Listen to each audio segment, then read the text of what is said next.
Chapter 1. The Descent into the Underworld, an unscheduled expansion of my jurisdiction. On the morning I saved the basement, I had originally intended to sleep until lunch. Great achievements often begin with disappointed expectations. My name is Cleopatra, although the family calls me Cleo because humans shorten everything they admire but cannot fully comprehend. I am the senior predator, chief observer, and unofficial director of a 4-person household. The humans believe they adopted me. This is a harmless misunderstanding, and I have never corrected it. Their confidence is fragile enough. That Saturday, shortly after sunrise, or as I prefer to call it, the middle of the night, Ben entered the living room carrying a cardboard structure of alarming complexity. "Cleo, look what I made!" I opened one eye. Ben is the youngest and most promising member of the family. He appreciates cardboard, crawls under furniture, and occasionally races through the house without an obvious reason. These are all signs of intellectual potential. Unfortunately, he also believes enthusiasm can replace engineering. His invention consisted of a shoebox, a length of string, 2 clothes pegs, and a white table tennis ball. Several holes had been cut into the cardboard. None appeared necessary. "It's a fully automatic cat entertainment machine," he announced. Daniel lowered his coffee. "Did you build that by yourself?" "Yes." "Excellent." Daniel praises homemade objects before checking whether they are safe. This explains much about the workshop downstairs and at least one shelf in the kitchen. Anna looked over the rim of her cup. "Why is the string tied to the lamp?" "So the ball moves." "And why does it need the clothes pegs?" Ben considered this. Technology. A respectable answer by human standards. Mia was already recording the device with her phone. She experiences life mainly through a small glowing rectangle, perhaps because reality offers too few filters. "Do it again," she said. "But wait until I'm filming." "I haven't done it yet." "Exactly." I remained on the sofa, where I had arranged myself in a position of effortless authority. Ben placed his machine on the floor and pulled the string.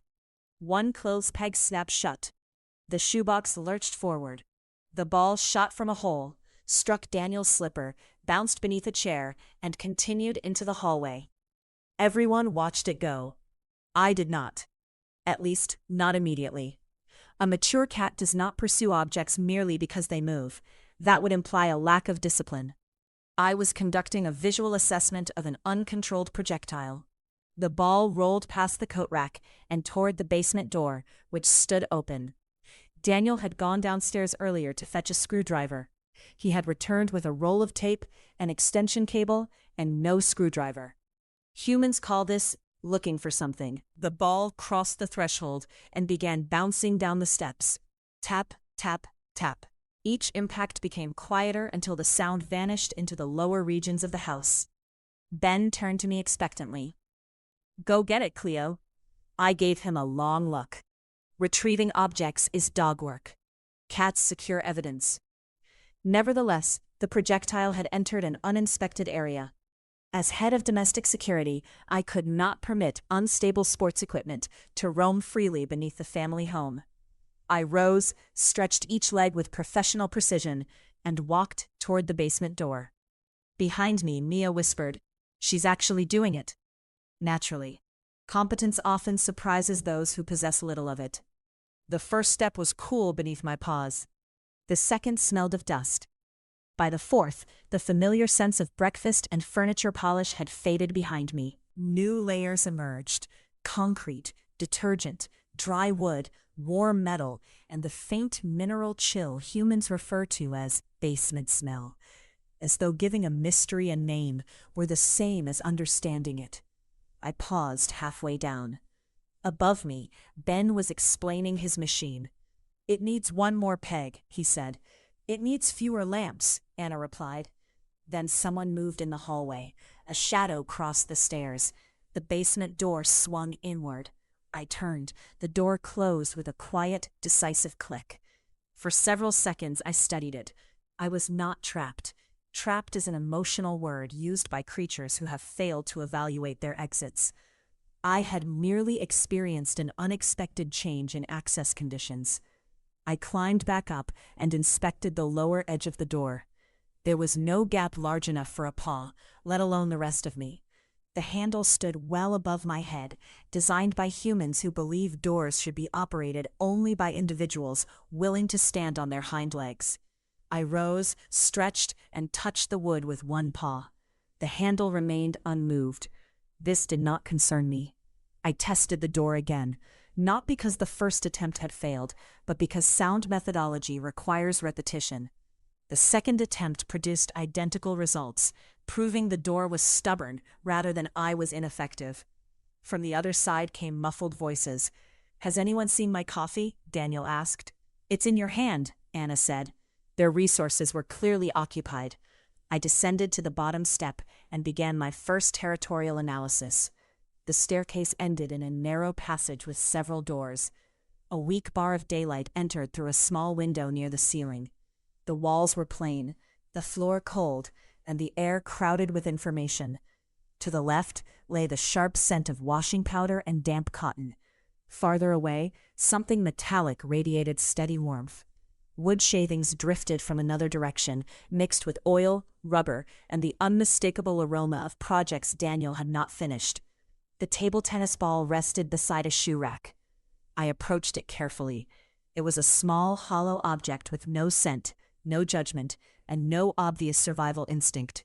In that respect, it resembled many human inventions. I touched it once. It rolled away at once and disappeared through an open doorway. I did not follow. I proceeded in the same direction for independent investigative reasons. The passage extended farther than I had expected. Humans often describe the basement as just downstairs, which is typical of their poor geographical precision. This was not a single room. It was an underground system. Storage areas, machinery, shadowed corners, and entire populations of boxes. Boxes are humanity's greatest architectural achievement. This family had dozens. Some were stacked against the walls and marked in Anna's handwriting. Winter clothes, Christmas, important, cables. I had lived with humans long enough to know the labels would bear only a theoretical relationship to the contents. Anna believes disorder can be defeated by writing words on it. This is touching, though unsupported by evidence. I moved deeper into the corridor, mapping each turn. The air changed around every doorway. Somewhere, water ticked through pipes. A machine hummed, stopped, and began again. Above me, the family's footsteps crossed the ceiling without urgency. They had not yet noticed my absence. I found this professionally disappointing and personally irrelevant. Then a heavy thud came from the room ahead. A pause followed, another thud, then another, rhythmic, forceful, accompanied by a low mechanical breath. I froze with one paw raised. To an untrained observer, my posture might have suggested alarm. In reality, I was concentrating every sense upon a possible subterranean life form of considerable size. Thud, hiss, thud. Something in the basement was running. And judging by the sound, it was running without getting any farther away. Chapter 2. The Machine That Went Nowhere. A study in human exertion. A creature that runs without escaping is either trapped, foolish, or human. I advanced toward the open doorway with my body low and my whiskers forward. The rhythmic pounding continued. Thud, hiss, thud. The room beyond was dim, but a row of small green lights glowed near the floor. Something large moved in the shadows. A broad black surface slid backward beneath a metal frame, endlessly swallowing itself. Every few seconds, the machine gave a strained mechanical sigh. I remained at the threshold, not from fear. Fear is an uncontrolled response to danger. I was exercising tactical patience in the presence of inferior technology. The basement creature did not turn toward me. It had no head, no scent, and no visible means of digestion. Yet it continued running with the grim determination of Daniel on the first Sunday of January. I moved closer. The object was familiar. Anna called it the treadmill. Daniel called it an investment in his health. Mia called it embarrassing whenever he used it while listening to music from before she was born. Ben called it the indoor road. I called it a flight machine without flight. Humans step onto it voluntarily, press a button, and spend 20 minutes attempting to leave a room that remains precisely where it was. They emerge red-faced and damp, then announce how far they have traveled. 3 kilometers, Daniel once claimed, while standing less than 2 meters from the place where he had begun. Cats would never tolerate such obvious fraud. The machine must have been disturbed by Ben's invention or by Daniel's earlier search for the missing screwdriver. Its belt moved at a slow but steady pace. The table tennis ball sat on the front edge, trembling with each vibration. So there it was, the fugitive component. I circled the treadmill and examined its legs, cable, and control panel. Dust had gathered along the frame, except where human hands had recently touched it. This suggested the machine was used infrequently, but discussed often, a common pattern in human fitness. Beside it stood a stationary bicycle, another device dedicated to travel without a rival. Farther along the wall, several heavy metal objects rested on a rack. Hanteln, the family called them. Dumbbells. For once, the human term was scientifically sound. Their purpose was apparently to be lifted and put down in the same place. Humans are the only species capable of turning pointless effort into a monthly subscription. I placed one paw on the treadmill's side rail. The ball quivered ahead of me. Retrieval required only a short step. The moving belt touched my front paw. At once, the ground attempted to remove me from the investigation. I shifted my weight forward, but the belt carried my paw backward. I corrected with the other. The machine responded by dragging both paws toward the rear. This was insolent. I moved faster. The belt continued beneath me, indifferent to rank. For several seconds, I walked briskly without advancing, an experience both degrading and deeply informative. Then my hind paw struck a raised button near the side of the control panel. A sharp beep sounded. The belt accelerated. The room moved. There are moments when careful analysis must yield to decisive leadership. I gathered myself and leapt. I landed on the padded bench beside the machine, with all 4 paws aligned, my tail high and my expression neutral. The jump had been flawless. Any impression that I had been ejected by exercise equipment would have been malicious and technically inaccurate. The treadmill raced on, pleased with itself. I washed one shoulder. Composure is not the absence of humiliation. It is refusing to provide witnesses with confirmation. Fortunately, the room appeared empty. Then I looked up. A cat stood opposite me. She was poised on another bench, elegant and alert. Her coat was immaculate. Her eyes were wide, though not excessively so, and her tail had acquired a suspicious fullness. I became still. The stranger did the same. This was unexpected. I had detected no feline scent in the corridor. Either she possessed remarkable stealth, or she had been concealed here for some time, perhaps living among the abandoned fitness resolutions. I raised my head. She raised hers. I narrowed my eyes. So did she. Her resemblance to me was extraordinary, though her manners were clearly less developed. I took one measured step forward. She approached at exactly the same pace. "State your purpose," I said. Her mouth moved, but no sound reached me. A silent challenger. I turned slightly to display my profile, a posture combining elegance with an accurate estimate of my claws. She copied me without hesitation. Imitation can be admiration. It can also be war. For several tense moments, we regarded one another. I glanced away to demonstrate indifference. She did the same, which was a transparent attempt to appear equally indifferent. I looked back quickly. She was waiting. Then I noticed the room behind her was identical to the room behind me. The same treadmill ran in reverse. The same green lights blinked. Even the table tennis ball had acquired a twin. A mirror, of course. I had known this almost immediately. My brief defensive response had been a controlled test of optical consistency. The device had passed. I approached the glass and touched my nose to the cool surface. The other cat met me precisely. Up close, she appeared less threatening and even more impressive. Humans place mirrors in exercise rooms so they can observe themselves suffering. This is strange, but understandable. If I possessed their posture, I too would require constant supervision. Beyond the bench lay a rolled exercise mat. Anna's mat was purple, a color she believed made discomfort more encouraging. She unrolled it several evenings a month, performed slow movements, and followed instructions from a cheerful woman on a screen. "Breathe into the stretch," the woman would say. Anna would answer with words unsuitable for meditation. I stepped down and crossed the mat. Near its center was a shallow depression, lined with several pale hairs. Mine. I remembered the place now.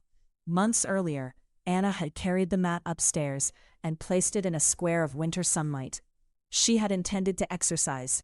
I had occupied it first, thereby improving the entire session. After several attempts to move me, she had sat beside me instead and stroked my back for 20 minutes. She later told Daniel she had done yoga. Humans often achieve happiness by failing to complete their plans. I settled into the familiar hollow. The mat held a faint trace of Anna's lavender hand cream and the warmer scent of home. For the first time since the basement door had closed, I allowed my muscles to loosen. The fitness room, I concluded, was not entirely useless. Its machinery was absurd, its weights uncooperative, and its mirror dangerously convincing. Yet the floor was warm, the mat was soft, and no one was currently asking me to entertain them. Every failed human intention contains the possibility of a superior feline purpose. Behind me, the treadmill continued its desperate journey toward nowhere.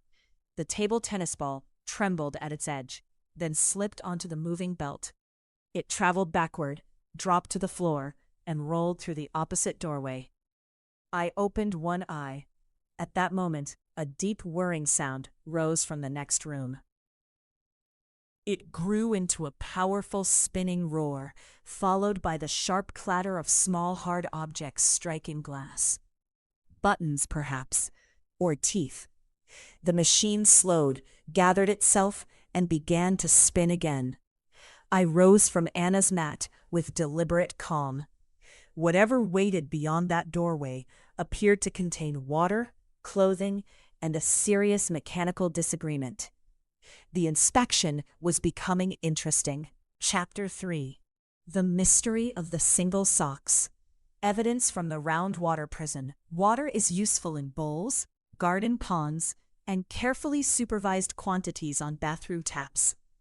Inside a machine, it is evidence of poor judgment. I followed the table tennis ball through the doorway and entered a room dense with heat, moisture, and competing fragrances. Lavender, artificial citrus, damp cotton, and something called ocean fresh pressed against my nose. Humans are remarkably dissatisfied with the natural scent of clean fabric. They insist that shirts must smell like flowers, mountains, or geographical regions the shirts have never visited. Against the wall stood a large white machine with a round glass door. Behind it, clothing tumbled through gray water. A red sleeve appeared, flattened itself against the window, and vanished. Then came one of Ben's shirts, several towels, and an item of underwear that deserved privacy, but received none. The machine groaned and changed direction. I sat at a sensible distance. Humans had invented umbrellas to avoid getting wet, roofs to keep rain outside, and weather forecasts so they could complain about water before it arrived. Yet they regularly locked their belongings inside a round water prison and watched them drown. They called this cleanliness. The machine entered another cycle. Its drum turned faster, forcing the clothes against the glass. Metal buttons struck the window with small, urgent clicks. So those had been the teeth. I relaxed slightly. Not completely. A machine willing to imprison trousers could not be considered harmless. The table tennis ball had rolled beneath a laundry rack. I could see it between several hanging shirts, pale and motionless, among a forest of sleeves. Retrieving it would be simple once I had completed my assessment of the room. To my right, 3 containers stood on a shelf. One held powder, another contained blue liquid, the third displayed a picture of a flower surrounded by rays of light, suggesting either exceptional freshness or a minor religious event. I sniffed the powder. The scent struck with such force that I drew back at once. Humans claim cats have sensitive noses, then leave concentrated chemical meadows at head height. It is one of many ways they acknowledge our superiority, without adjusting their behavior. Below the shelf waited 2 laundry baskets. One was overflowing with clothes described as dirty, although most carried only the mild scent of the people who wore them. Humans put on clean garments, move through the day, remove them, and declare them unfit for further use. The garments are washed, dried, folded, placed in cupboards, worn again, and returned to the machine. This is less a household task than a circular belief system. I stepped onto the edge of the first basket, but I corrected with a movement so subtle the towel may not have realized it had misbehaved. From there I surveyed the room. Anna had attempted to impose order. A row of labels marked the shelves: colors, whites, delicates, cleaning cloths. Beneath cleaning cloths sat a bag of light bulbs. The shelf labeled delicates contained Daniel's gardening shoes and a hammer. Anna's systems begin with admirable confidence and eventually surrender to the rest of the family. A smaller basket stood in the corner. Unlike the others, it was not full of ordinary laundry. It contained socks, single socks. There were at least 20 of them, each without its partner. Striped, black, gray, tiny, enormous, cheerful, formal, and one with a cartoon dinosaur wearing sunglasses. They lay together in patient disorder, survivors of some unexplained domestic separation. I approached carefully. This was no laundry basket. Humans speak frequently about missing socks. They blame the washing machine, one another, or somewhere upstairs, a location apparently responsible for many unsolved crimes. Yet no serious investigation had ever been conducted. I lowered my head and examined the evidence. The first theory was escape. Socks spend most of their existence trapped around human feet, an environment of limited dignity. A determined sock might use the confusion of washing day to flee beneath a cupboard or inside a trouser leg. The second theory was secret reproduction. Perhaps pairs entered the machine and emerged as unrelated individuals, later forming new alliances behind the radiators. This would explain why Ben occasionally wore 2 socks that had never met before breakfast. The third theory was ritual sacrifice. This seemed most likely. The washing machine accepted pairs and returned only one, maintaining its strength through a steady offering of cotton. The humans tolerated this because the machine also removed stains. Human civilization has always made troubling compromises for convenience. I placed one paw into the basket and shifted a woolen sock aside. Beneath it lay a small plastic figure, 2 coins, a clothes peg, and one of Mia's hair ties. The missing partners were not there, only further victims. The washing machine slowed. Wet fabric slid down the glass with a soft collapse. For one moment, a black sock pressed itself against the window. I stared at it. It seemed to stare back. Then the drum turned, and it disappeared into the depths. I made a note to observe the machine when it opened. A faint movement beneath the drying rack drew my attention. The table tennis ball had been nudged by the vibration and was now resting against a hanging sheet. I stepped between the damp garments. The sheet brushed my back. I stopped. Contact with wet fabric is not dangerous, but it is presumptuous. I continued more slowly, navigating between shirts and towels while avoiding unnecessary moisture. The humans' clothes surrounded me with their familiar scents. Anna's lavender cream, Daniel's sawdust and coffee, Mia's citrus shampoo, Ben's pencils and outdoor air. Together they formed the smell of the household. Not elegant, certainly, but recognizable. For a brief moment, the laundry rack felt less like a human ritual site and more like the family gathered silently around me. I dismissed this thought as an effect of excessive detergent. The ball waited ahead. I extended one paw and drew it closer. It rolled neatly toward me, exactly as intended. I touched it again to secure it. It shot between my legs, crossed the tiles, struck the base of the washing machine, and vanished behind it. There are objects that respond to rescue with gratitude. Table tennis balls are not among them. I followed, narrowing myself into the gap beside the machine. The air was warmer there and smelled of rubber, dust, and damp stone. Pipes emerged from the wall. A thick hose curved downward, while another ran toward a small connection near the floor. The ball rested beside it. As I reached forward, something cold touched the tile near my paw. Tick! I looked down. A single drop of water trembled on the pipe joint. It grew, loosened, and fell. A dark spot marked the floor beneath it. I watched another drop form. This was not part of the machine's round water ritual. The water was outside, where even humans generally agreed it did not belong. Still, the patch was small. Humans produced minor wet areas constantly. They spilled drinks, left towels on floors, and walked through kitchens with dripping hands, despite having spent years developing fingers capable of holding cloth. I retrieved the ball and backed out from behind the machine. I paused and looked again at the darkening tile. It was not yet a problem. It was merely an irregularity, and irregularities are the natural condition of any home managed by humans. Nevertheless, I fixed the location in my memory. Rear connection, lower hose, 3 paw lengths from the wall. Professional vigilance requires attention before alarm becomes fashionable. The washing machine gave a final shudder and fell silent. For one glorious second, the room held its breath. Then, the table tennis balls slipped from beneath my paw and rolled toward the darker doorway at the far end of the laundry room. At the same moment, a deep metallic rumble passed through the walls. The pipes above me knocked once, then again.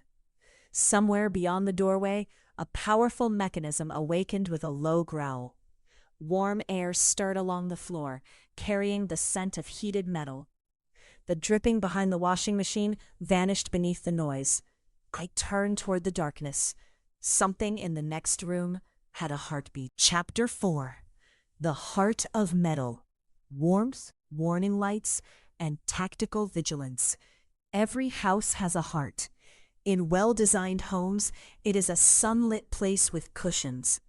In human homes, it is apparently locked in a concrete room and connected to several alarming pipes. I stood at the darkened doorway while the sound traveled through the floor. A low vibration came first, then a click.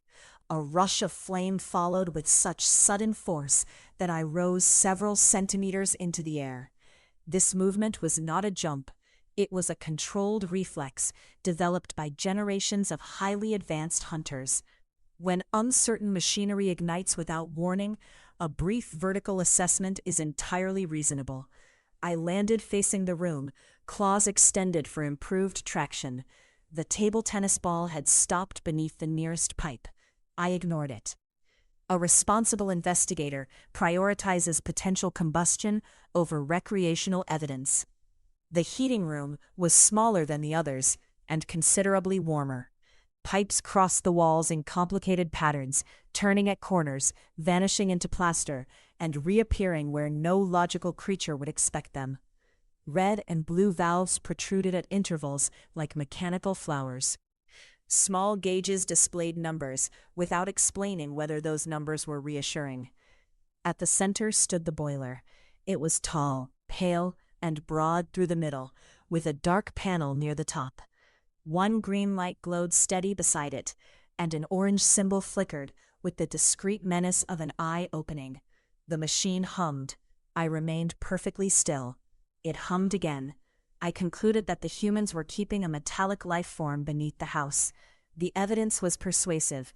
It possessed a pulse, a circulatory system, and a digestive fire.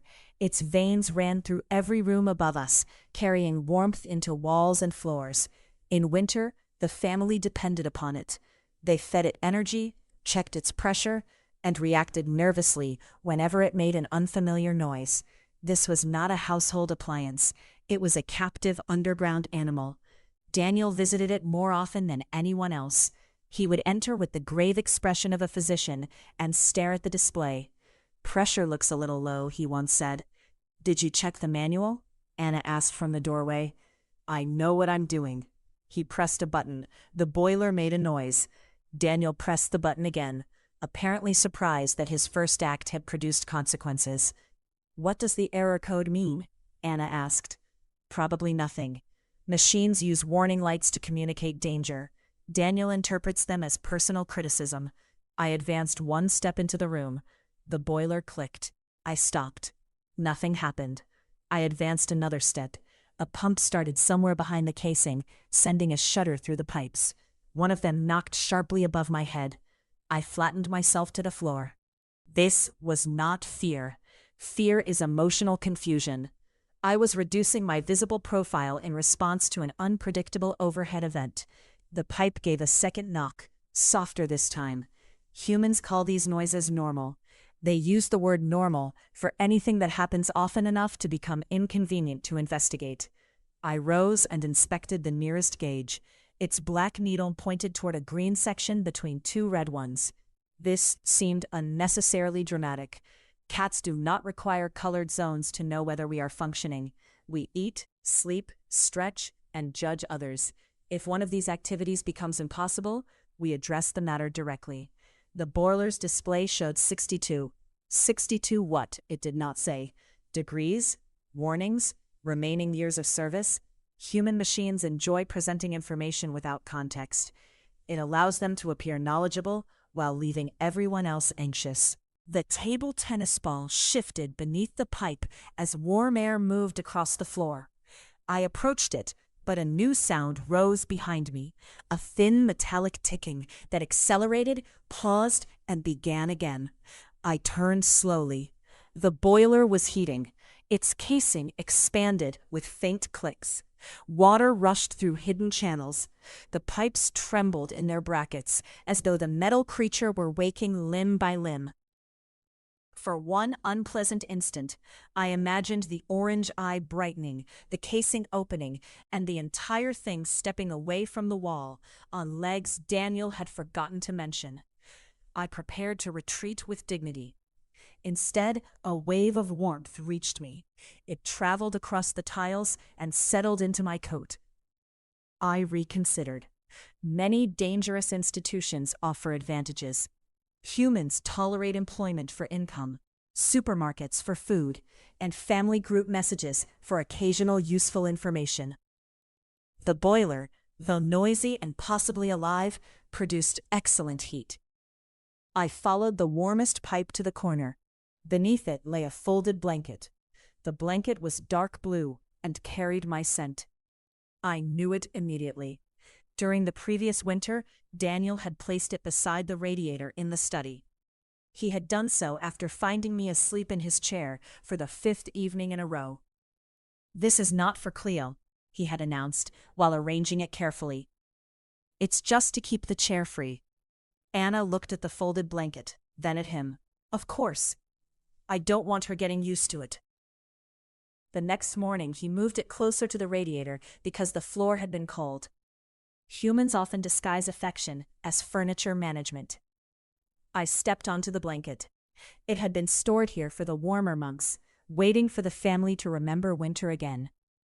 The fabric held traces of dust, detergent, and Daniel's hands. He has large, clumsy hands. They drop screws, misplace tools, and occasionally scratch the precise spot behind my ears without being instructed.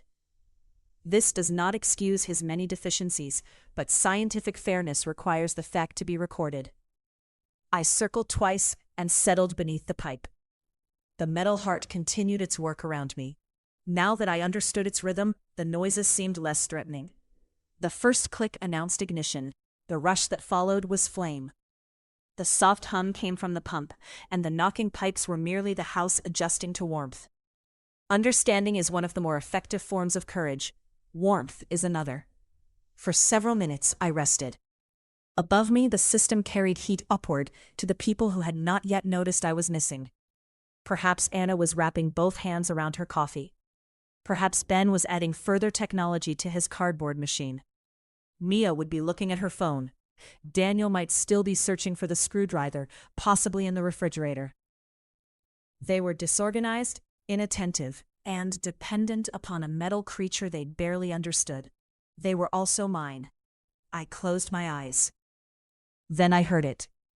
Tick. The sound was faint beneath the boiler's hum, but distinct. Tick. Not from the pipes above me, from the laundry room. I lifted my head. The boiler slowed, and the rushing water inside it faded. In the brief quiet that followed, another drop struck the floor. Tick. This time the interval was shorter. I left the blanket and returned to the doorway. From there I could see a narrow shine on the laundry room tiles behind the washing machine. The dark patch had spread beyond the pipe joint. It reflected the weak ceiling light in a thin, uneven line. The irregularity was becoming ambitious. I looked toward the staircase. The door remained closed. Calling the humans would have been premature and, more importantly, loud. There were still several professional options available. A proper tool might reach the door handle. A lever, perhaps. A length of wood. Something designed for intelligent use rather than human exercise. The air beyond the heating room carried sawdust, machine oil, and Daniel's unshakable confidence. His workshop. If there was a way out of the basement, it would either be found there or buried beneath 3 unfinished projects and a box labeled miscellaneous. I gave the warm blanket one final glance, then followed the scent of wood into the next room. Behind me, the metal heart beat on, and beneath its steady hum, the water kept counting. Chapter 5. The Altar of Self-Overestimation. Operation Door Handle. A workshop is where human confidence goes to become clutter. Daniels occupied the largest room at the end of the corridor. The door stood open, revealing a landscape of wood, metal, cables, and postponed decisions. The smell reached me first: sawdust, machine oil, old paint, and the faint scorched scent of something Daniel had once described as a perfectly normal amount of smoke. I entered with care. Along one wall, tools hung inside carefully drawn outlines. Each hammer, saw, and pair of pliers had been assigned a precise location. Several outlines were empty. The corresponding tools lay on the workbench, the floor, or inside containers intended for entirely different objects. This was typical of Daniel's approach to order. He believed every item should have a place. He simply saw no reason to return it there. The workbench itself was an altar to male self-overestimation.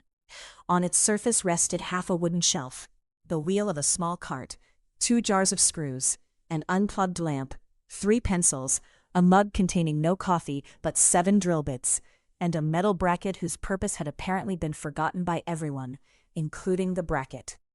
A small wooden boat stood near the edge. Ben and Daniel had begun building it in spring. "Will it float?" Ben had asked. "Obviously," Daniel replied. The boat currently had one side, no bottom, and a clothes peg attached to its mast. Every unfinished object in the room seemed to be waiting for Daniel to return with renewed confidence and no additional knowledge. I jumped onto a low stool and inspected the wall. What I required was simple: a rigid object long enough to reach the basement door handle and light enough to control. Humans had filled the room with tools, which suggested that at least one of them might accidentally be useful. The first candidate was a folding ruler. It lay partly extended across the bench, its yellow sections bent into a crooked arrangement. I touched one end. The entire structure shifted with a dry wooden clack. I withdrew my paw. It resembled a long, jointed insect that had died while attempting geometry. I pressed it again. One section folded inward. Another swung toward me and struck a jar of nails. The jar trembled, but remained upright. Disappointing. An insect that cannot move independently has limited research value. Beside it lay a spirit level, a long metal bar containing small windows of green liquid. A bubble floated inside each one. Humans require this device to determine whether something is straight. Cats solve the same problem by looking. Daniel, however, had once spent an entire afternoon attaching a shelf to the study wall. He measured twice, drilled 4 holes, muttered for 20 minutes, and finally stepped back. "It's level," he said. Anna placed a pencil on it. "The wall is crooked," Daniel explained. "Humans do not use tools to correct their intuition. They use them to negotiate with reality." I crossed the bench, stepping between loose screws. A cordless drill lay on its side like a sleeping mechanical animal. I sniffed the front. It smelled of metal, plaster, and Daniel's hands. This device inspired unusual loyalty in him. Whenever it failed to perform as expected, he blamed the battery, the drill bit, the wall, or modern building materials. Never the person pressing it at the wrong angle. Once, while assembling a cabinet, he had worked in silence for 11 minutes before saying, "That can't be right." He then tried the same screw 3 more times. After swearing, he watched a video. After watching the video, he said, "That's basically what I was doing." It was not. A machine capable of making holes in walls should not be activated by someone whose paws were designed for precision rather than buttons. Near the back of the bench, several narrow wooden sticks leaned against the wall. One was nearly as long as the basement door was high. It was light, straight, and free of nails. Suitable. I jumped down and placed my teeth around one end. The strip resisted. I pulled harder. 2 shorter pieces slid aside, but the long one remained trapped beneath a coil of cable. I adjusted my grip and drew back with controlled force. The cable slipped. The strip came free all at once. I moved backward rapidly, though not unexpectedly, and the far end struck a hanging dustpan. The dustpan swung against the wall with a hollow crack. I froze. Nothing else moved. This was encouraging. Holding the strip near its center, I dragged it into the corridor. Its rear end caught on the doorframe, knocked against a bucket, and swept a paintbrush from a shelf. The brush landed behind me. Transport logistics are rarely elegant. This is why humans conceal them inside delivery vans. At the staircase, I positioned the strip beneath the handle. The plan was straightforward. Raise the upper end, apply pressure, lower the handle, and restore access to the ground floor. I placed both front paws on the wood. The strip slid sideways. I corrected it and climbed onto the lowest step for better leverage. The upper end reached the door but missed the handle by half a paw length. I pushed harder. The strip rose, scraped across the wood, and struck the metal fitting. A small click sounded. Success appeared imminent. I shifted my weight. The lower end escaped from beneath my paws. The strip fell, bounced off the wall, and shot back into the corridor as though rejecting employment. It struck the workshop door and disappeared inside. A moment later, the basement expressed itself. First came the rattle of a tin, then the bright scattering of washers across the floor. A jar tipped into another jar. Several screws began rolling in different directions with the purposeful excitement of newly liberated insects. Something metallic slid along the bench, paused at the edge, and fell. The rubber mallet landed inside an empty bucket. Bong! The sound echoed through the basement with impressive depth. A second tin answered from the shelf. Clatter. Then the folding ruler collapsed section by section. Clack, clack, clack. Silence returned slowly. I sat on the step and looked at the closed door. The operation had not failed. It had produced valuable data concerning leverage, traction, and Daniel's irresponsible storage methods. Still, the handle remained above me. The water continued to fall in the laundry room, and the house had begun to feel larger than it had an hour earlier. I considered the possibility that the basement might not immediately submit to my authority. This was not surrender. It was an adjustment in management expectations. I returned to the workshop. Washers gleamed across the floor. The rubber mallet stood upright in the bucket, as if Daniel had deliberately placed it there and would later claim this was efficient. The room was no longer merely a collection of unfinished projects. It contained materials, elevated surfaces, possible signal devices, and several objects capable of producing excellent noise. I stepped onto the stool and surveyed the disorder. Very well. If the workshop refused to provide an exit, it would become my temporary operations center. From somewhere beyond the high basement window came a scraping sound, then heavy breathing, slow, moist, and unmistakably enthusiastic. A broad nose appeared above the glass, followed by two bright eyes and a wildly moving tail. My situation, already complicated, had now acquired a dog. Chapter 6. Help on 4 paws. Unfortunately, Bruno. Communication across species. Dogs approach every unexpected event with the confidence of someone who has understood nothing. Bruno's face filled the basement window. His nose pressed against the glass, flattening into a broad black shape surrounded by mist. Above him, his tail swept back and forth so violently that dry leaves flew through the light well. He barked once. The window trembled. I closed my eyes briefly. Bruno belonged to the neighbors, although ownership is a generous description of any relationship involving a dog. He was large, golden, and permanently delighted by circumstances that would cause a thoughtful creature to pause. Rain thrilled him. Mud inspired him. The arrival of a delivery van produced spiritual ecstasy.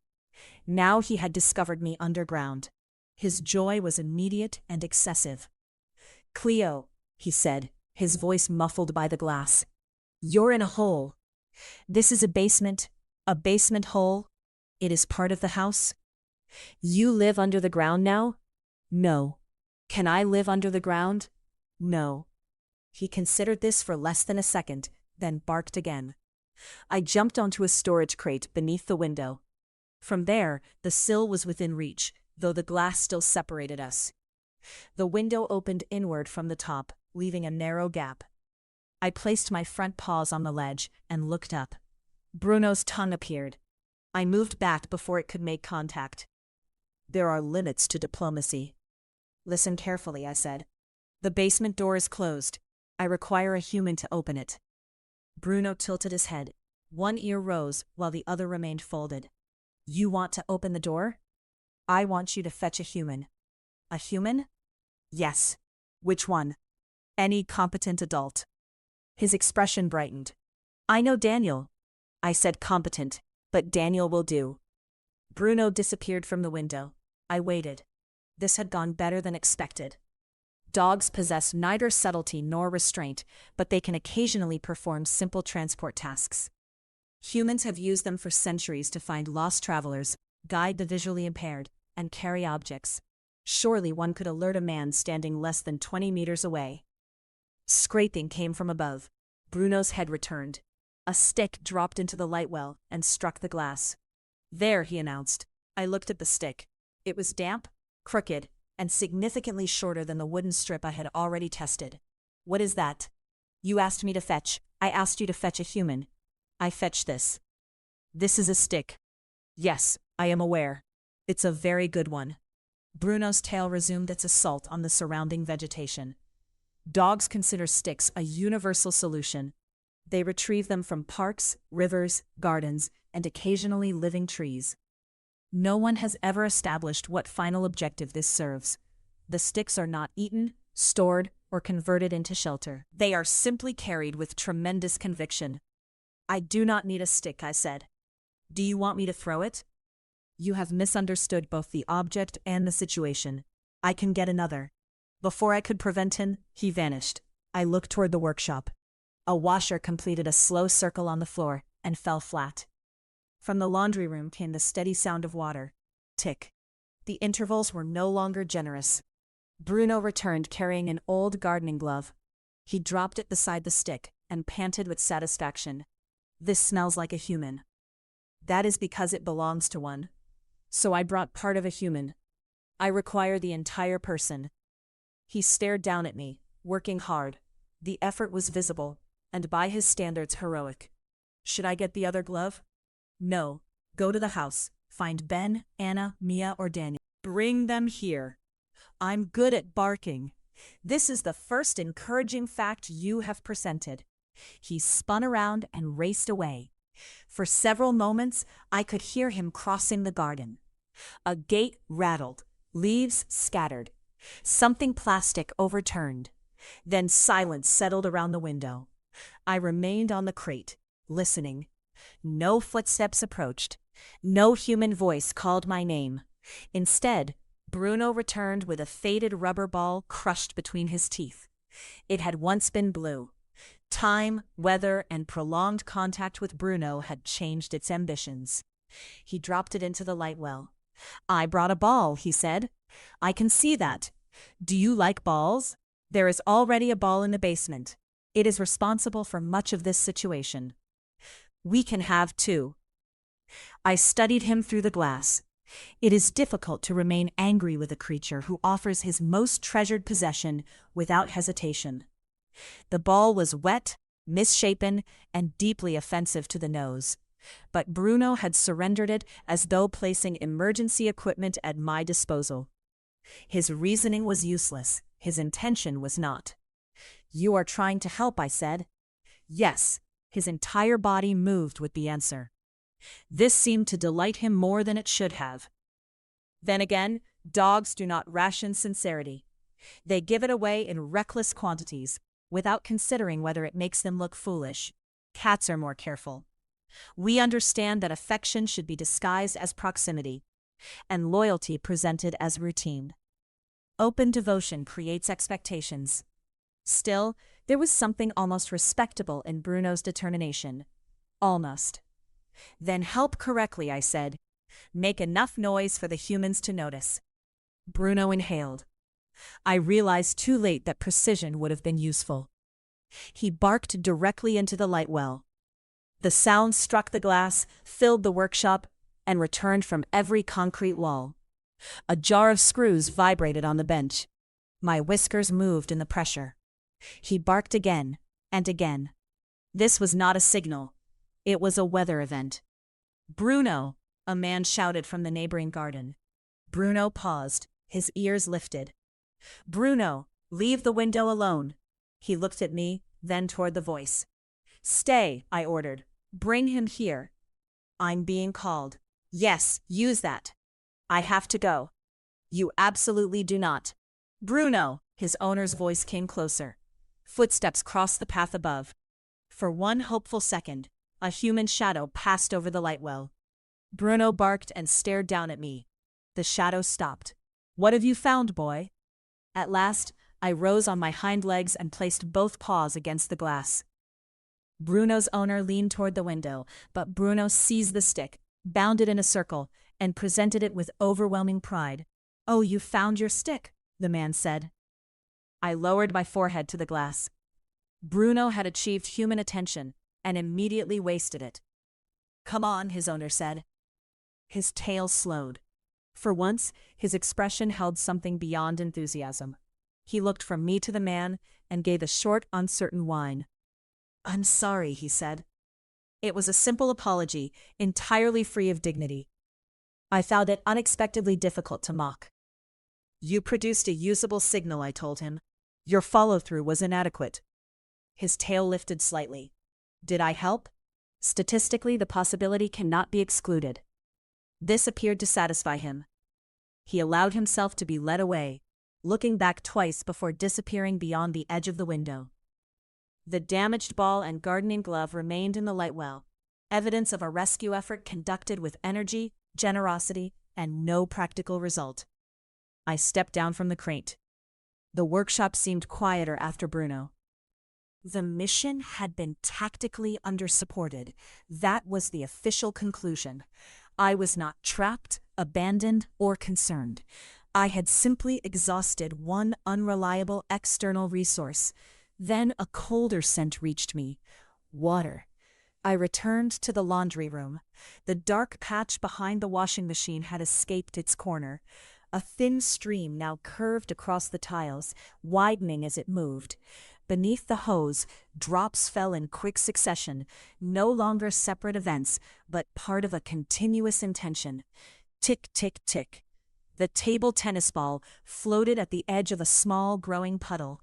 Beyond it, The water was moving toward the storage area, toward the boxes. Chapter 7: The Great Cardboard Catastrophe. Defense of the Box City. A single drop is an irregularity. A stream is a policy. By the time I reached the washing machine, the water had abandoned all pretense of innocence. It slipped from the loose connection, gathered beneath the pipes, and advanced across the floor in a thin, shining front. Its destination was obvious: the storage area. More precisely, the boxes. I moved ahead of the stream and entered the most densely populated region of the basement. Cardboard towers rose on both sides, forming narrow passages and shadowed chambers. Some boxes were broad and stable. Others leaned against one another in arrangements that violated both geometry and trust. Humans regard cardboard as temporary packaging. This is proof that even when they create something perfect, they fail to recognize it. A box is shelter, observation post, retreat, fortress, and throne. It is warm in winter, cool in summer, and improves any room simply by being placed in the middle of it. Humans buy expensive furniture, then wonder why cats prefer the container it arrived in. The family's collection was therefore not clutter. It was a city, and the water was approaching its outer district. I followed the first narrow stream between two towers. Anna's handwriting covered the boxes in large black letters. Winter clothes contained extension cables, a beach towel, and one roller skate. Cables held Ben's old toys and a ceramic rabbit with one ear. Kitchen contained no kitchen items, but did include 3 empty picture frames and a device Daniel had once promised to repair.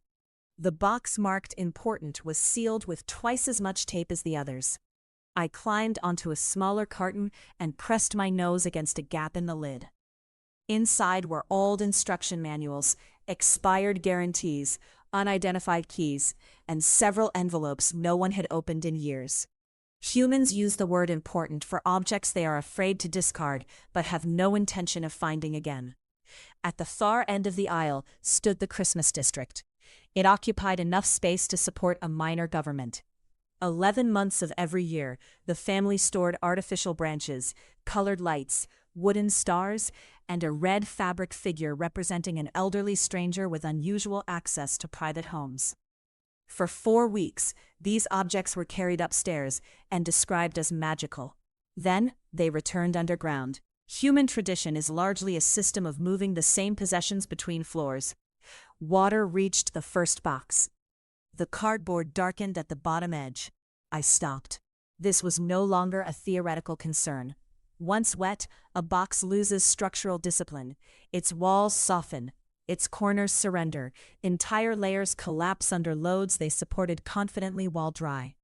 The humans had stacked fragile memories, unnecessary appliances, and seasonal magic upon foundations with no tolerance for water. Naturally, no one had consulted me. I ran back to the laundry room. A pile of towels lay on a low shelf beside the dryer.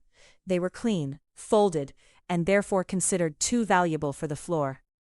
Humans prefer to protect towels from the exact situations in which towels become useful. I jumped onto the laundry basket, reached for the lowest one, and caught it with my claws. The entire stack slid forward. 3 towels landed on me. For a moment I disappeared beneath thick cotton scented with artificial lavender. This was not the dignified deployment I had intended, but emergency operations often lack ceremony. I pushed free, seized one corner in my teeth, and dragged the largest towel toward the stream. Wet cloth is heavier than dry cloth. Dry cloth being dragged by a cat is heavier than any reasonable material should be. The towel caught beneath the basket, wrapped around one of my hind legs, and attempted to turn the rescue mission into a fabric-based arrest. I kicked free and continued. At the entrance to the storage area, I dropped it across the water's path. The towel absorbed the leading edge at once. A dark stain spread through the fibers, but the stream slowed. Effective. I added a second towel, pushing it tightly against the first with both front paws. The water diverted sideways, away from the nearest tower and toward an open section of tile. My plan required a barrier to hold the towels in place. The empty laundry basket was tall, light, and insultingly full of holes, but its weight might be sufficient. I hooked one paw through the rim and pulled. The basket moved several centimeters, then turned. I pulled again. It tipped onto its side and rolled toward the doorway, gathering a shirt as it went. I guided it into position with my shoulder. The basket settled across the towels, pinning them against the floor. The improvised defense was inelegant. It was also working. Water pooled behind the barrier instead of continuing directly toward the boxes. I patrolled the edge, pressing down loose folds and redirecting small channels with a cleaning cloth. I had seen Anna do something similar when Ben overturned a jug of juice at breakfast, although her method involved more shouting and fewer strategic whiskers. For several minutes, the box city remained safe. Then the leak accelerated. A thin spray appeared at the hose connection. It struck the wall and ran downward, feeding the puddle faster than the towels could absorb it. Water curved around the end of my barrier and found a new route beneath a box marked Easter. Human holidays were now being attacked in calendar order. I leapt across the stream and landed beside the box. One front paw came down in the water. Cold climbed between my toes. I withdrew it instantly. There are sensations a civilized creature should not be expected to endure. Wet paws ranked between an empty food bowl and being kissed on the head without consent. I shook the paw. Several drops struck the side of the box. This was not panic. It was targeted moisture removal. The Easter box was too heavy to push from the front. I squeezed behind it, set my shoulder against the cardboard, and drove with my hind legs. The carton scraped across the floor. Something inside clinked ominously, but the box moved beyond the water's reach. I shifted a second box, then a third. The third contained old kitchen equipment and resisted as though filled with stones. Given Daniel's storage habits, stones were possible. Behind it stood a smaller carton with air holes cut into the sides. My carton. Ben had built it for me 2 winters ago, adding a folded blanket and a sign that read Cleo's Secret House. The sign somewhat weakened the secrecy, but the construction had been excellent. I had not used it in months. That did not make it less mine. Water touched one corner. I stared at the darkening cardboard. Something inside me changed. Until that moment, I had been controlling an inconvenience. Now the basement was damaging property of personal significance. I seized the blanket through one opening and pulled. The box slid after it, light enough to move but already softening underneath. As I dragged it onto a dry pallet, a cold trickle ran beneath my other front paw. Then both hind paws entered the puddle. I stopped in the middle of the water. 4 wet paws. No predator should be tested this severely. I stepped onto the pallet, lifted each paw in turn, and shook it with measured disgust. My lower legs were damp. My tail had brushed the floor. Professional reputation hung by a thread. Behind me, the towel barrier sagged. Water crept through. I looked from the leaking hose to the rows of boxes. I had delayed the stream, redirected it, and rescued the outer structures. But the puddle continued to grow. More towels would only buy minutes. No amount of feline competence could tighten a human connection designed for fingers, tools, and poor maintenance decisions. The conclusion was offensive but unavoidable. I could not solve this alone. Independence is useful when others are slow. It becomes vanity when a problem continues while one refuses assistance. I would need to alert the humans, loudly, undignifiedly if necessary. From somewhere above came the faint scrape of a chair. Then Ben's voice, muffled by the ceiling. "Has anyone seen Cleo?" I raised my head. At last, the household had begun to notice the absence of its management. Chapter 8. The humans discover the obvious. Acoustic personnel activation. Humans can overlook an empty food bowl for 7 minutes, a leaking pipe for several hours, and a missing cat until the cat is urgently required. "Has anyone seen Cleo?" Ben called again. His voice traveled through the ceiling, softened by floorboards and human inattention. A chair scraped above me. "She was in the living room," Daniel said. "That was this morning," Mia replied. "Then she's probably asleep somewhere." Daniel believes the word probably is a substitute for investigation. Water slipped around the towel barrier and touched the bottom of a box labeled school things. Judging by the smell, it contained old notebooks, modeling clay, and one forgotten banana of historical importance. I climbed onto my cardboard house. The base gave a damp sigh beneath my weight. This was unacceptable. Upstairs, Anna had begun opening doors. I recognized her search pattern from previous domestic emergencies.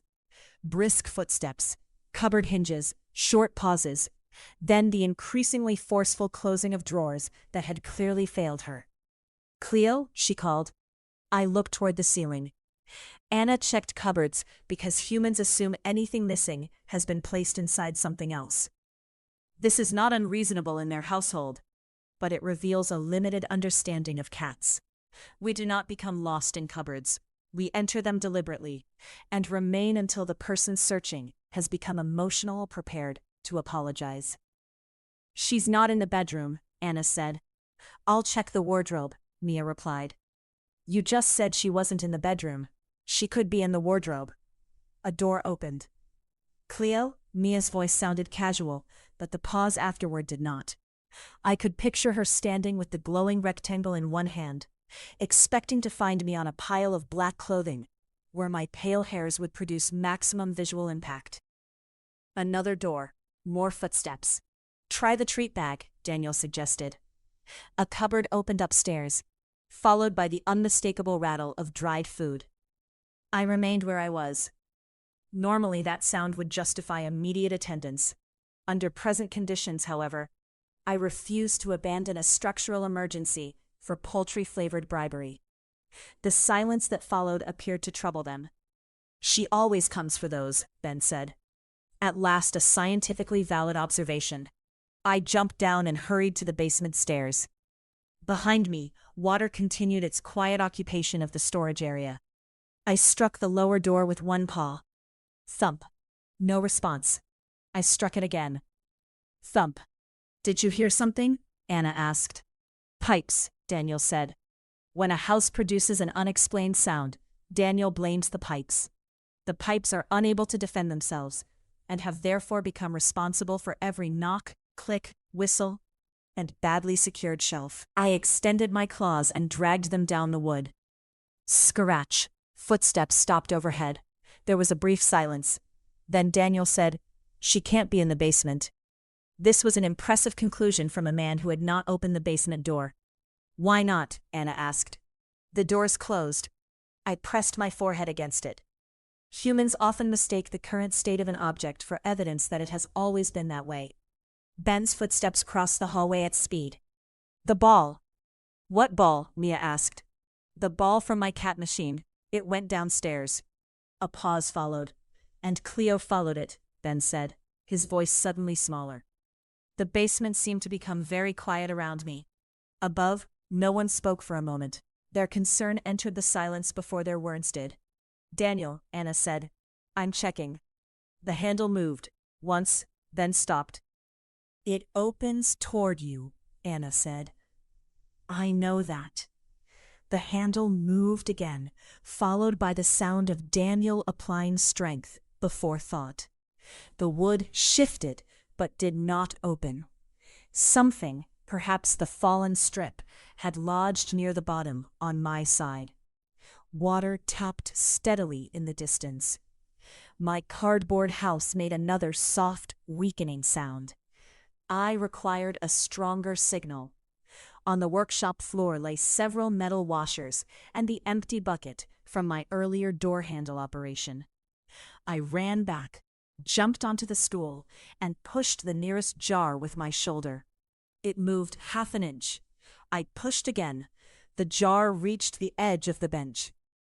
There are moments when dignity consists of restraint. This was not one of them. I gave the jar a final shove. It fell. The lid opened on impact, releasing screws, nuts, and washers in a metallic explosion. They scattered across the floor and struck the bucket. Clink, clatter, bong. The sound rolled through the basement. "Cleo," Ben shouted. I returned to the stairs and answered. Not with a delicate conversational sound, not with the brief, refined tone used to request a door opening or the removal of an inferior meal. I produced a full-throated, sustained call. Meow. This was not a cry for help. It was acoustic personnel activation. "She's down there," Mia said. Her phone was no longer recording. I could tell because she was moving too quickly and using both hands against the door. This may sound like a minor detail. It was not. Mia put down her phone only for events she intended to experience directly. "Cleo, we're here," she called. I knew that. Still, something in her voice reached deeper than the sound itself.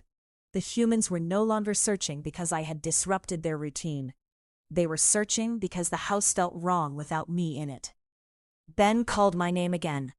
Anna told me to stay where I was, an instruction that failed to account for either my intelligence or the advancing water. Daniel said, "It's all right," with the strained confidence of someone who did not yet know whether it was. They were worried. About me. This information produced an uncomfortable warmth beneath my ribs. I attributed it to residual heat from the boiler.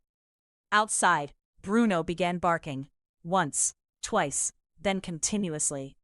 His voice thundered through the light well and along the corridor. "That's the window," Ben cried. "Bruno was barking there before." Useful reasoning from the household's youngest member. The other should consider his promotion. The cardboard beneath me bent. I had returned to the storage area without noticing, drawn by the sound of the spreading water. My box sagged at one corner. I climbed onto the carton marked "Important," but its base was damp too, and the lid bowed beneath my weight. The city was losing stability. At the stairs, wood scraped against concrete. "I can see something blocking it." "Use the screwdriver," Anna replied. I couldn't find it. "Use the one in the drawer labeled screwdrivers." There was a pause. Then Daniel said, "Right." Tools clinked. The wooden strip shifted. The door opened several centimeters, stopped, then gave way with a hard scrape. Light poured down the staircase. Ben appeared first, pale and breathless. Behind him stood Anna, Daniel, and Mia, all speaking at once. "Cleo!" I could have run to them. Instead, I stepped from the weakening carton, turned toward the laundry room, and looked back over my shoulder. There would be time for reunions later. First, the staff needed to see the water. Chapter 9. Inspector Cleo takes command. The family mobilizes. A successful rescue depends on priorities. The human's first priority was me. Mine was preventing several decades of poor storage decisions from dissolving into pulp. "Cleo, come here," Anna said, crouching at the top of the stairs. I ignored her and walked toward the laundry room. Ben followed immediately. "She wants to show us something." At last, a human capable of interpreting basic leadership. Daniel came down behind him, carrying a screwdriver as though its late arrival had been part of the plan. Mia and Anna followed. Their footsteps filled the basement, accompanied by Bruno's barking outside. I stopped beside the puddle and looked directly at Daniel. Then I looked up a leaking connection. Then back at Daniel. Mrrr. This was a concise technical briefing. Daniel stared at the water. "There's a leak." Humans apparently require a cat to explain that water on the floor may indicate a water problem. Anna stepped past him. One glance was enough. "Turn off the machine." "It isn't running," Daniel said. "The water supply, Daniel." "Yes, obviously." He knelt beside the washing machine and reached behind it.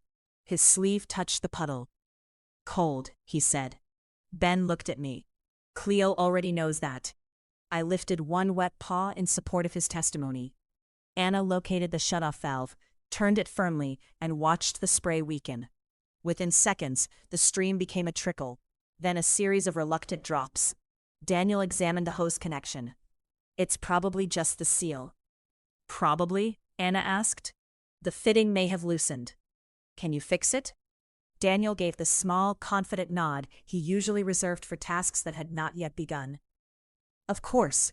Anna looked at the screwdriver in his hand. With that, he looked down. The screwdriver did not appear to have an answer. I'll get the pliers. In the workshop, I said. To the untrained human ear, this may have sounded like another meow. Ben pointed toward the corridor. She says the tools are in there. Daniel walked into the workshop and stopped. The floor was covered with screws, washers, and the remains of my signaling operation. The folding ruler lay collapsed beneath the stool. The rubber mallet stood in the bucket with the dignified innocence of an accomplice. What happened in here? I sat down and washed my damp paw. The basement had already endured enough unnecessary questions. Mia appeared in the doorway. Her phone was not in her hand. This alone confirmed the seriousness of the emergency. Dad, the pliers are hanging on the wall.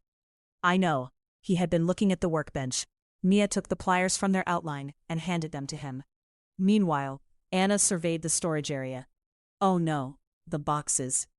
Only then did the family understand the full scale of my work. Towels formed a barrier across the floor. The overturned laundry basket held them in place. Several cartons had been moved onto the dry pallet, including my own house. Ben stared at the arrangement. Did Cleo do all this? Daniel glanced at me. She couldn't have moved those boxes. I gave him the same look I reserve for people who claim cats cannot open cupboards. The small ones maybe, Mia said. And she pulled the towels down, then insisted. Look, there are claw marks. Anna touched the edge of the improvised barrier. Her expression changed. She kept the water away from most of the boxes. Naturally, I had not expected formal recognition during active operations. But accuracy is always welcome. All right, Anna said, rising. Mia, get every old towel from upstairs. Ben, move the dry boxes away from the wall. Don't lift anything heavy. Daniel, fix the hose. I'll mop up. This was unusual enough to deserve careful observation. Human cooperation often begins with several minutes of disagreement concerning who should have noticed the problem sooner. Anna, however, had bypassed the ceremonial blame phase. Her voice remained calm, and everyone obeyed, even Daniel. He returned to the hose, tightened the fitting, and frowned at the connection. Then he did something so extraordinary that I nearly interrupted my paw cleaning. He reached for the washing machine manual. The booklet lay on a shelf beneath a packet of spare filters. Anna had kept it there for years, presumably in the hope that civilization might one day advance. Daniel opened it. Mia stopped with a towel in each hand. Are you reading the instructions? I'm checking the specifications, so yes. There's a recommended tightening procedure. Anna glanced at me. Someone should document this historic moment. Mia's hand moved toward her pocket out of habit. Then she looked at the spreading water, dropped to her knees, and pressed a towel against it instead. Later, she said. I watched her work. No screen, no recording, just Mia, her hair falling across her face as she helped protect a box of Ben's old drawings from the water. The household possessed hidden depths. Ben carried the lighter cartons to safety one by one. Each time he passed me, he gave a report. Christmas is safe. Good. School stuff is mostly safe. Acceptable. The important box is really heavy. It contains the accumulated weight of human indecision. He nodded, as though he understood. Outside, Bruno's face appeared at the basement window. His nose pressed against the glass, and his tail stirred the light well into a storm. I helped, he barked. You produced noise, I replied. That's helping. Under the circumstances, I allowed the claim to remain unchallenged. Daniel tightened the connection according to the manual, dried the joint, and opened the valve cautiously. Everyone watched. No spray appeared. A single drop formed beneath the fitting. Daniel adjusted it once more. The drop vanished. There, he said. Fixed. Using the instructions, Mia noted. Using experience. Experience printed in a booklet, Anna said. Daniel chose not to answer. The remaining water was absorbed, swept, and wrung into a bucket. The towels became heavy and gray. The boxes stood safely on pallets and shelves. Order did not emerge exactly, but the immediate chaos was persuaded to retreat. Only when the floor was nearly dry did Anna turn to me. She crouched and ran both hands carefully along my sides, checking for injury. "You poor thing. You were down here all that time." I permitted the examination. Mia knelt beside her and touched her forehead to mine. Ben wrapped both arms around me before I could issue guidance on appropriate levels of gratitude. Daniel scratched behind my ears with his large, clumsy fingers. "You clever girl," he said softly. "You found the leak." Found was an inadequate word. I had identified, monitored, contained, reported, and supervised the repair of the leak. Still, his voice carried genuine respect, so I refrained from correcting him. The four of them gathered around me in a disorderly circle. Their relief filled the room more warmly than the boiler. They were slow. They overlooked obvious evidence. They required labels, manuals, and repeated acoustic activation. Yet when they finally understood that one of us needed help, they came together without hesitation. Accepting that help had not diminished my authority. It had made the rescue possible. I would never phrase the matter so sentimentally again. Ben lifted me carefully. Inspector Cleo saved the basement. I settled against his chest with the solemn expression of a decorated commander. Behind us, Daniel checked the repaired connection once more. Anna began planning raised storage. Mia carried the wet towels upstairs. Outside, Bruno barked at no one in particular, certain that the mission had succeeded because of him. For once, he was not entirely wrong. As Ben carried me toward the light at the top of the stairs, I looked back at the basement. The metal heart hummed. The box city stood. The floor was drying. My work was complete. By evening, the humans would find a suitably excessive way to honor it. Chapter 10. The New Realm of the Basement Queen. A final inspection. Gratitude is one of the more demanding human emotions. It produces embraces, treats, commemorative photographs, and objects no one requested. By Sunday morning, Ben had made a sign. Cleo's research station, authorized personnel only. The letters were blue, except for the final word, which had started in green after the blue pen failed. Beneath them, he had drawn a cat wearing safety goggles. The resemblance to me was limited, but the expression of authority was accurate. He attached the sign to the basement door at my eye level. "So everyone knows you're in charge," he said. Everyone should have known this already. Still, formal documentation can be useful in households with short memories. Anna had improved my cardboard house. She placed it on a wooden pallet near the warm pipes and added a flat basket lined with the dark blue blanket from the heating room. It offered heat, privacy, and a clear view of both the laundry room and Daniel's workshop. For once, human planning had produced an acceptable result.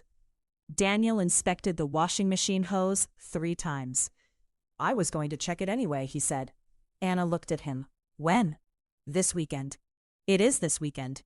"Exactly." He added a metal clamp, tested the valve, dried the connection, and stared at it until the hose appeared personally intimidated. The manual remained open on the shelf. Daniel claimed this was merely convenient. Humans are capable of learning, but they prefer not to draw attention to it. The basement itself had changed. My emergency had inspired what Anna called a proper sort-out, an activity involving labels, rubbish bags, and several hours of family disagreement. The storage boxes now stood on raised shelves. Christmas contained Christmas decorations. Cables contained cables. The box marked important had been divided into Keep, Recycle, and Ask Daniel. Ask Daniel was already full. The workshop floor had been cleared. Tools returned to their outlines. Jars acquired lids, and the folding ruler lay fully folded in a drawer where it could no longer imitate hostile wildlife. Daniel even discarded 2 broken appliances. He kept 5 others because they were easy fixes. Progress must be measured within the limits of the species. The single socks received their own labeled container. Unmatched, waiting for partners, Anna had written. This was optimistic. No evidence suggested their partners intended to return. Still, the arrangement gave the victims dignity and made future investigation easier. Only the fitness room remained unchanged. The treadmill stood beside the stationary bicycle, both waiting for the next burst of human self-improvement. Daniel had cleaned the control panel and declared that he would begin using it regularly. He said this while carrying a biscuit. The family escorted me downstairs for the official reopening of my jurisdiction. They called it supervised access. I called it staff attendance. Ben opened the basement door with unnecessary ceremony. "Inspector Cleo, your station is ready." I descended slowly. A ruler does not hurry into newly acquired territory. The staircase smelled the same: dust, concrete, detergent, timber, but it no longer felt like an entrance to the unknown. Each sound had a source now. The pipes clicked as they warmed. The boiler breathed behind its metal casing. The washing machine hummed without leaking. Knowledge had redrawn the entire underground world. Bruno's face appeared at the window. "You live in the hole again," he barked. "I am conducting an inspection." "Can I inspect?" "No." I brought the ball. A damaged blue shape struck the glass and dropped into the light well. His standards of professional equipment had not improved. I continued through the basement while my humans followed. Anna checked the shelves. Daniel checked the hose. Ben checked whether I looked impressed. Mia took one photograph, slipped her phone into her pocket, and sat beside my new basket. She did not speak. She simply rested one hand on the blanket and waited. This was unusually perceptive. I jumped into the basket, circled twice, and settled with my back against her leg. Mia stroked my head once, then left her hand beside me. Above us came the muffled sounds of Anna and Daniel arguing about whether an unidentified cable should be kept. "It might belong to something," Daniel said. "What?" "I don't know." "That is not an answer." "It's still possible." Ben laughed. Anna laughed next. Even Daniel did, although he attempted to disguise it as a cough. Humans are neither logical nor efficient. They store useless objects, run without traveling, wash clothes only to dirty them again, and resist instructions until water crosses the floor. Yet they possess one remarkable ability. They can turn chaos into care. Not permanently, of course. Permanent order would require instincts they do not have. But when it matters, they arrive. They bring towels, they move boxes, they put down their phones, open manuals, and kneel together in cold water because one member of the household has called. Strength, I had concluded, is not always the refusal to need anyone. Sometimes it is recognizing when a problem belongs to all of you. This finding remains confidential. The washing machine began a new cycle. Fabric lifted behind the round glass, fell, and lifted again. The repaired connection remained dry. I watched it for several moments, then closed my eyes. Beside my basket stood the rescued cardboard house, now reinforced at the base. Warmth drifted from the pipes. Mia leaned gently against the wall. Above us, the family's laughter moved through the ceiling and settled around the basement like another kind of heat. My inspection report was therefore favorable. The leak had been corrected. Storage practices had improved. Tool discipline remained unstable but measurable. External canine support was enthusiastic and should be used only in acoustically appropriate emergencies. The household itself remained deeply imperfect. I had decided to keep it. A faint rustle came from the laundry room. I opened one eye. Something shifted inside the basket of single socks. A striped sock rose slightly, then collapsed. Another moved beneath it. I sat up. The missing table tennis ball emerged from the fabric and dropped onto the floor. For a moment it remained still. Then the washing machine entered its spin cycle. A vibration passed through the tiles. The ball began to roll.